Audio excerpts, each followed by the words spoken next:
Nessuna rissa tra bande, ma Spintone urla per una caduta da bicicletta tra l'interessata e altri passanti coinvolti. Minimizzano così i commercianti di Piazzetta San Vito quanto accaduto alla vigilia di Natale. Qui non c'è alcun allarme sicurezza, il problema è un altro, la morte del commercio, dicono all'unisono. Un Natale triste. Questa qui è una piazza morta e i signori qua si devono rendere conto che questa piazza qui è morta e non fanno niente per farla tornare un attimino in qua, insomma. Il fatto che qui hanno anche chiuso la strada, noi come commercianti abbiamo perso un 40%, cioè è tantissimo. Io sono intorno al 10-15% rispetto all'anno scorso, sì.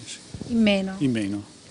Negli ultimi 4 anni il calo è nell'ordine del 40%. Commercianti di Piazzetta San Vito che accusano noi dimenticati, peggio abbandonati dal comune. Siamo isolati perché qua non è stato allestito niente, diciamo, per cui è una zona un po' isolata da quel motivo lì.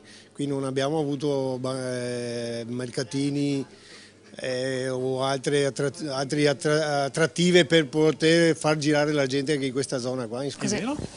Assolutamente abbandonata, infatti credo sia l'unica piazza che dove non si vede alcun segno di Natale, non sono stati fatti i mercatini, non sono stati fatti gli addobbi, e praticamente solo adesso hanno montato qui il palco per l'ultimo dell'anno. Ma la settimana prima di Natale la piazza qua era buia, era vuota, non sembrava per niente Natale, il flusso girava tutto intorno tranne che qua, proprio sembrava una settimana comune come tutte le altre. Siamo proprio abbandonati in questa piazza, cioè questa piazza non è minimamente considerata a Treviso, ma proprio zero, neanche l'illuminazione.